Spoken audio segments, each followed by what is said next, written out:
다음은 더불어민주당의 오영환 의원님 질의해 주십시오. 네, 경기도 의정부시갑 오영환 의원입니다. 오전에 이어서 정책 질의 이어가겠습니다. 예, 지난 10년 동안 이 법을 어겨도 또 범죄를 저질러도 반드시 처벌받지 않는 우리 척법소년들은 꾸준히 증가를 하고 있는데요. 지난 10년 동안 소년 범죄들은 전체적으로는 좀 감소 추세에 있다고 볼 수 있지만 이 흉악 범죄 비율은 또 지난 10년 동안 굉장히 또 증가세에 있다 이렇게 보입니다.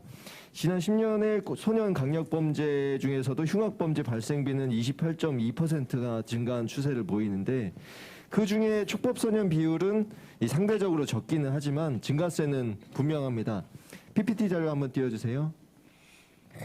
네, 실제로 2016년 6,500명대였는데 작년 한 해에만 거의 9,600명, 10,000명에 이르르는데요. 최근 5년 동안 이른 이 촉법소년 범죄 중에 강간, 추행만 1,900여 건, 강도 42건, 살인은 8건 이렇게 강력범죄들이 아주 촉법소년 중에서도 일어나고 있다 이런 통계를 볼 수 있습니다. 넘겨주세요.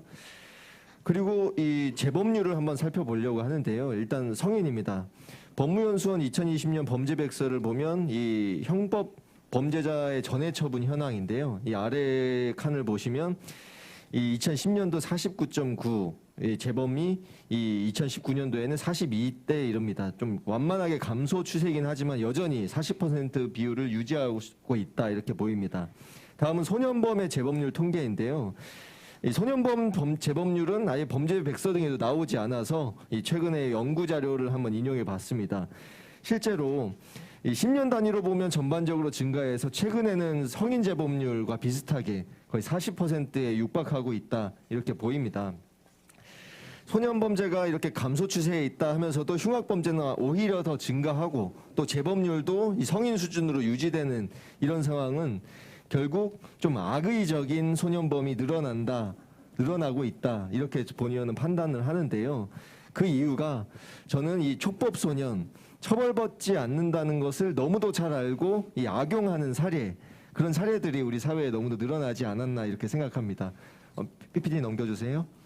이 촉법소년이라는 이유로 당당하게 이 본인이 잘못을 저지른 뒤에도 본인이 촉법소년이라고 밝히는 이런 사례들이 너무도 언론을 통해서도 많이 알고 있는데 이 그런 경향이 이 범죄가 더욱더 고도화되고 또 잔인하게 나타난다 이렇게 생각합니다.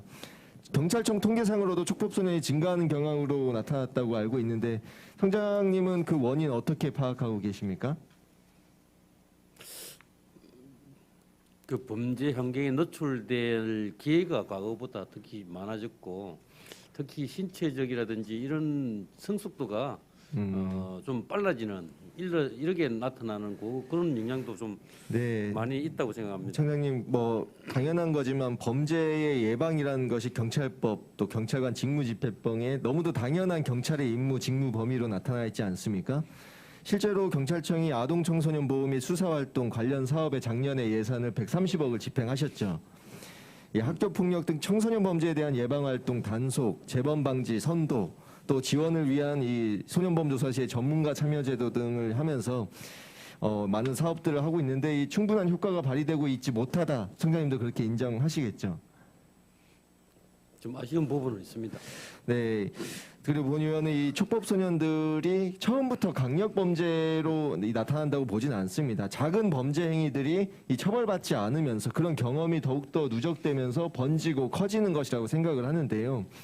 이 예방과 사전 차단이 가장 중요한 부분이라는 점에서는 어쩌면 이 업무는 이 자치경찰 사무로서도 향후에 아주 중요한 이슈로 또 부각될 수 있다 생각하는데 어떻게 생각하십니까? 예. 그렇지 않아도 우리 그 자치경찰위원회와 함께 지금 그 학교폭력 등 청소년 범죄 예방 또 그다음에 학교밖 청소년 등에 대해서도 네 그런 부분들을 이 기존에 하시던 이 청소년 관련 이런 활동들로 이렇게 치부하시면은 이 흉악범죄 강력범을 일으키는 이런 촉법소년들 또 소년범죄 자체를 지금 감소시키는데 큰 도움은 안 될 거라고 생각합니다. 저는 이제 소년범의 범죄 예방에 있어서는 물론 주무부처인 법무부도 당연하지만 이 범죄 예방을 담당하고 있는 경찰에서도 더욱더 기존 사업 강화하는 건 그대로 하되 그 역할을 더욱 다양화시킬 수 있는 방안을 좀 강구해야 된다고 생각을 하고요. 이 경찰청장님께서 보실 때에도 이 소년 범죄자들과 성인 범죄자들이 큰 차이가 없을 거라고 생각한다고 저는 보입니다.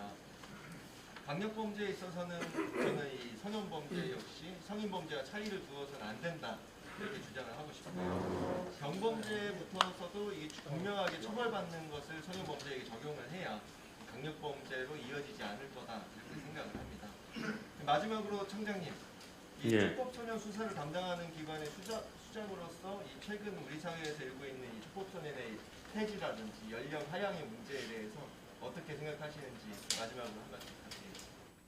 예, 의원님 말씀하신 부분 상당히 공감한 부분이 저도 많다고 생각합니다. 그렇지만은 촉법 소년의 강력 범죄에 대해서는 엄정하고 단호하게 대응할 필요가 있다는 것도 경찰에서도 절실히 인식하고 있고 그런 부분에 대한 사회의 어떤 요구도 높아지는 것 같습니다. 그렇지만 또 얼마 전에 인권위 권고에 나온 거 보면은 또 우범 소년 제도는 또 폐지할 필요가 있다 할 정도로 또 촉법 소년의 특수성에 맞는 형사 정책 또는 범죄 예방 정책을 또 강구를 해야 된다는 그런 어떤 주장도 상당히 많이 있습니다. 저희들도 그런 어떤 재반 국민의 여론과 전문가들의 의견을 수렴하고 또 법무부에서는 또 소년범 연령 하향도 논의를 하고 있기 때문에 종합적으로 광범위한 그 어떤 여론과 국민들의 어떤 의견 수렴을 통해서 좀 신중하게 결정을 해 나가야 된다고 생각합니다.